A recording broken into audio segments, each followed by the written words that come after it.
Ini menceritakan kehidupan seorang Luke Thomas dengan lulusan yang baik 3,86 dan ia mengetahui bahwa dirinya akan cukup mudah untuk mendaftarkan di pekerjaan. Jurusan yang diambil oleh Luke adalah jurusan ganda, bahasa Spanyol, dan komunikasi. Dan ia merasa peluang mendapatkan pekerjaan cukup bagus.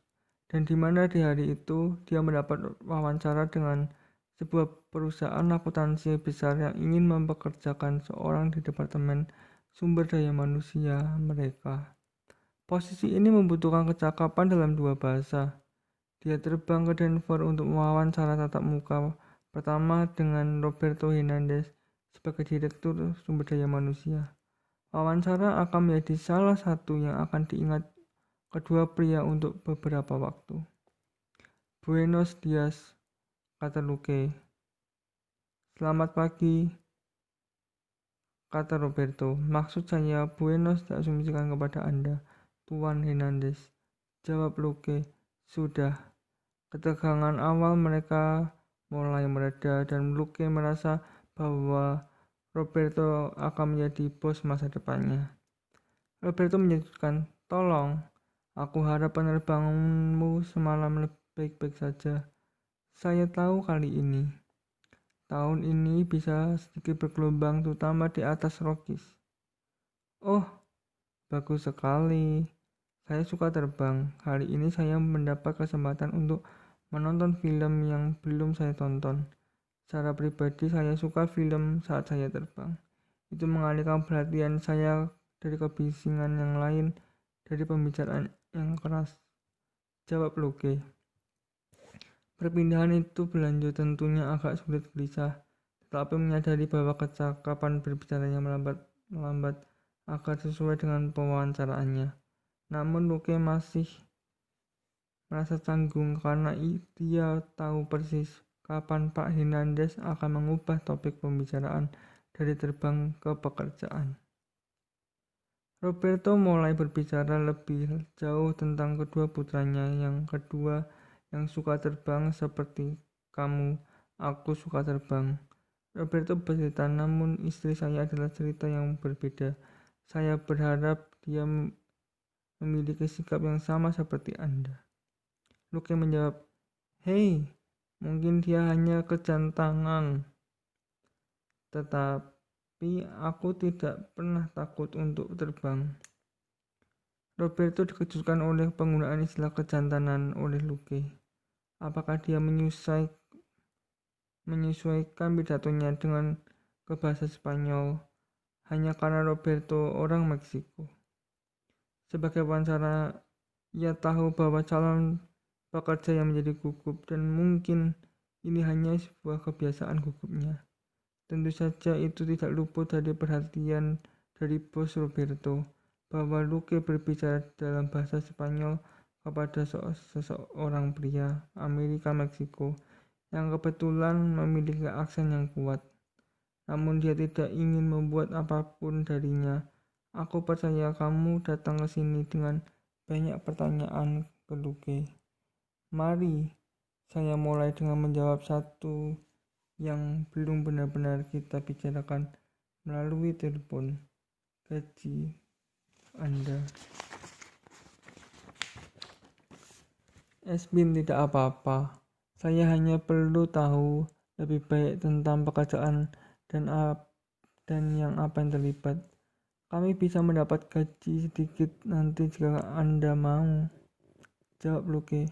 Ah, tidak, kata Roberto. Aku bisa memberitahumu bahwa berdasarkan pada aplikasimu, kamu sangat bagus kandidat. Dan kami bersedia membayar Anda dolar tertinggi. Kami senang melihat minat Anda. Terima kasih, kata Luke. Saya harus mengatakan bahwa saya tidak siap untuk segera membahas gaji. Tetapi, hei, saya menghargainya.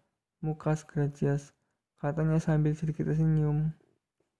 Roberto sekarang gelisah dengan seiringnya Luke memasukkan kata-kata Spanyol ke dalam percakapan.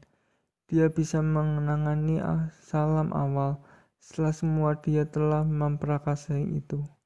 Tetapi melanjutkan Luke dengan cara ini hanya membuat Roberto semakin gelisah. Dia tidak tahu apakah akan meminta Luke untuk pergi atau hanya mengatakan betapa bingungnya dia atas perilaku gigih Luke.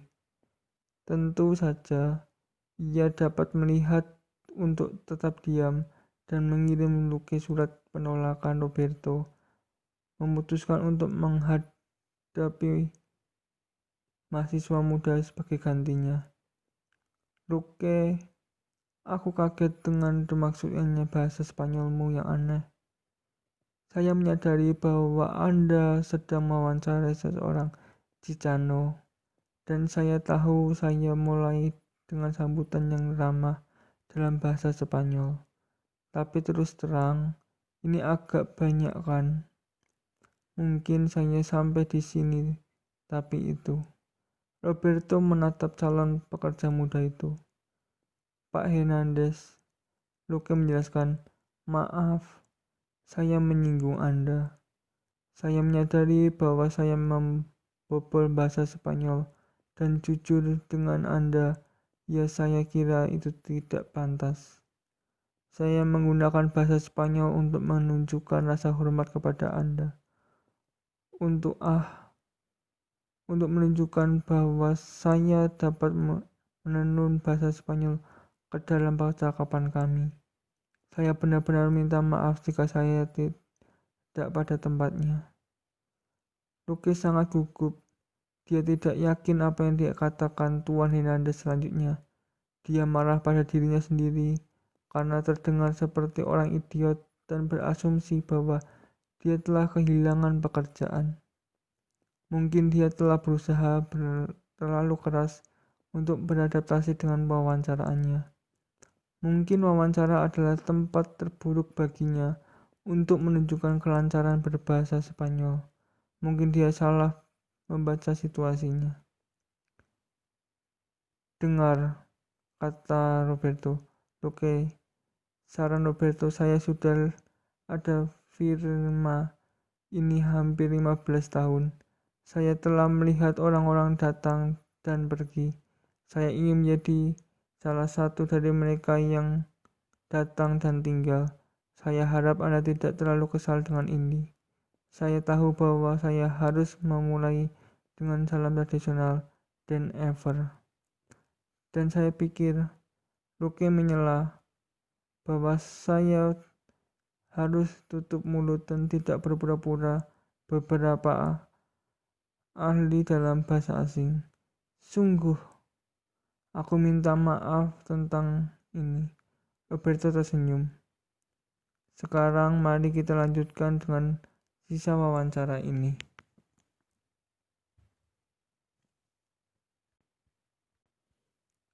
Ketika dua orang berbicara, mereka sering meniru ucapan dan berperilaku satu sama lain. Seringkali kita akan berbicara dengan orang lain yang akan menggunakan bahasa yang sama dengan kita, memberi isyarat sama, dan bahkan berbicara dengan kecepatan yang sama. Di dalam cerita tadi, kisah dari Luke itu menceritakan dari sebuah teori komunikasi akomodasi yang berbicara kemudian dikonseptualisasikan secara lebih luas untuk memasukkan perilaku nonverbal dan pola berbicara dari teori komunikasi yang bertumbuh pada premisi bahwa ketika pembicara berinteraksi mereka misalkan bicara pada pola vokal dan gerakan mereka